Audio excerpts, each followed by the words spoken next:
Hi, I'm Attorney Dan Marusak with Green and Marusak. I'm joined today with our paralegal, James Medeiros, who happens to be an RV veteran. And today we're talking about BDD claims, or benefits delivery at discharge. And James, you went through this process, right? I did, yes. I first put in my claim about 6 months out, generally between 60 and 180 days out is when you're supposed to do it. So right around your terminal leave period, put all your claims in. Every ache and pain you have, go ahead and start putting it in then. Yeah, so the program is eligible for veterans. You said, what was it, 90 to 180 days out. They have to be on active duty, correct? And the intent is that VA will issue you a decision at discharge when you get to DD 214 on your last day of service, correct? Yeah, ideally you'll get it as soon as you're refrad, you're released from active duty. Mine took a little bit longer. I didn't get it right away, but I got it within a month or so, 2 months. So yeah, I think VA aims for 30 to 45 days within your discharge from service. You said you got yours a little late, right? Yes. And what caused that delay? So I rescheduled some CMP exams. And I ended up rescheduling a CMP exam twice. Generally, when you do that, the contractor that the VA works for has to send your referral back to VA. And then you got to call VA back and let them know that you're ready to go to CMP exams again. Make your exams the first time they schedule them, and you really shouldn't run into any issues. Right. So CMP, compensation and pension exams, after you file your claim, VA is going to get their own medical opinion, sending to a number of VA exams for all the conditions that you filed for. So it's important if you can make those and not reschedule them. If you want a decision at the time you leave service, you need to get to those exams on time. If not, it's not a big deal. You're just going to be waiting for a decision. Right. You're entitled to retroactive benefits. It should go back to the day after you leave service. So no big deal. But if you want it right away, try to make your VA examinations. Again, we mentioned it. You have to be within 180 days of discharge, 90 to 100 days of discharge to be eligible for the program. You need to be able to provide your service treatment records, and there's some exceptions. Do you happen to know what any of the exceptions are for people who are not eligible? National Guardsmen, I don't think are eligible for it. Yeah. Traditional National Guardsmen can be an active duty guy. I believe a pregnant service member can't put in for it. Correct. Yeah.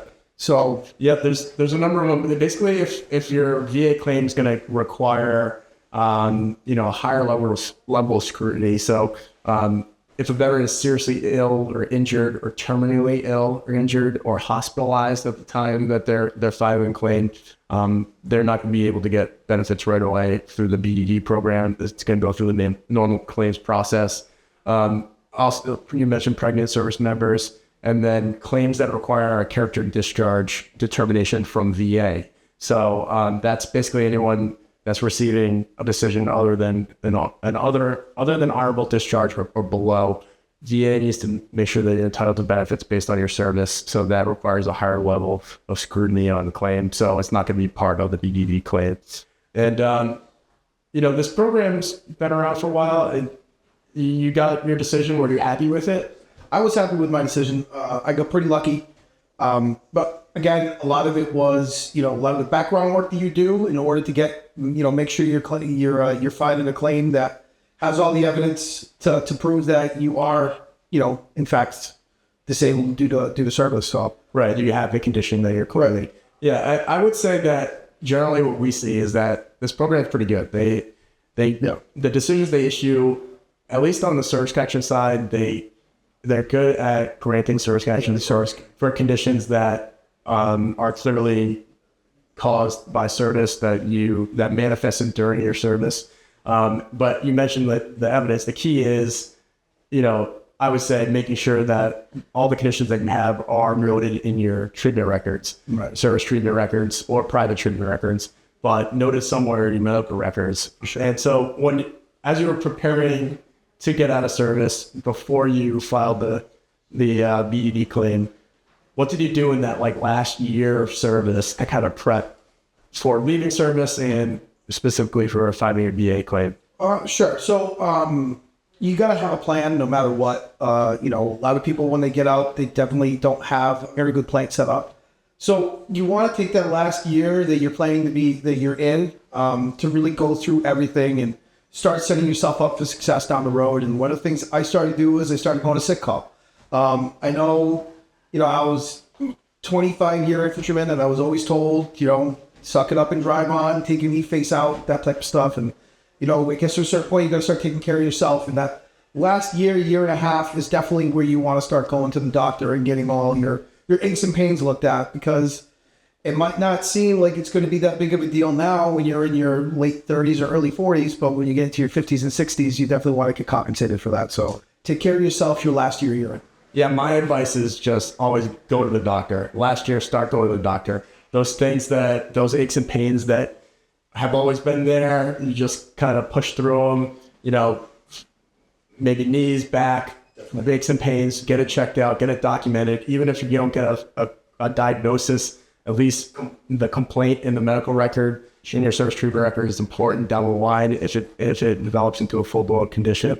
Other conditions that you might not think about that need a diagnosis, migraines, headaches is a big one. I always ask veterans or I guess service members that are about to get out, do you have headaches? If so, go see a doctor. Headaches, what do they always tell you in the military? You have a headache, drink water, push up, move on. It's some entry. So, that you go to the corpsman, you go to the medic, they tell you to drink water, they give you an Advil. Start reporting that to your doctor that you have chronic headaches, chronic migraines. That's huge down the line for service connection purposes. So those things that you don't think about or normally tell your doctor about, you want to start telling your doctor about. Sleep apnea too. Yeah. And then my other piece of recommendation would be consistent in your reports. Right. We see sometimes veterans get into trouble on their exit examinations, not reporting certain things. You want to report the same conditions at your service treatment record. So your when you see your doctor for treatment purposes in the military, then the VA examinations and your discharge exams, you want to be consistent on the symptoms and the conditions. So you don't want to be reporting a back pain to one doctor and not doing it at your discharge exams. That could get you into trouble. So just being consistent through that. Buddy statements. Did you get any buddy statements? Did you need buddy statements when you were filing your claim? I personally didn't need any buddy statements. I had a really good record of my conditions already on record, because Dan was saying, I started going to the doctor a lot and getting the stuff recorded. But buddy statements are a big deal. It's a big thing. Get the buddy statements now while you're still in with your boys. Actually, my advice is you probably don't need them at this point. Okay. So if you can establish a diagnosis during service, right, that's all you need. You don't need a buddy to say how you hurt your knee.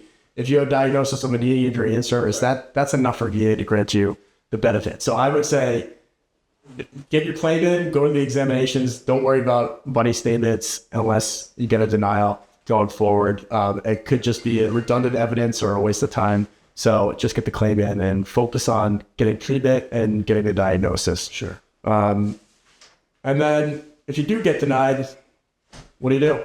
Either go to VSO, Veteran Service Officer, or get yourself an attorney like Graham Marusak here. Yeah, accredited representative. You do have 1 year to file an appeal with the decision. So if you get denied service connection or you don't think they rated you appropriately and you're seeking a higher rating, definitely 1 year is your timeline to do it. Also, 1 year is a timeline if you don't file a BDD claim, you don't file before you leave service. 1 year is the deadline to file a new claim for service connection.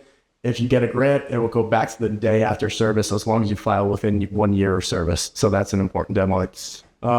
So thank you for joining us. This is Dan Marusak and James Medeiros from Green Marusak. If you have any questions, feel free to reach out to us. We'd be happy to help.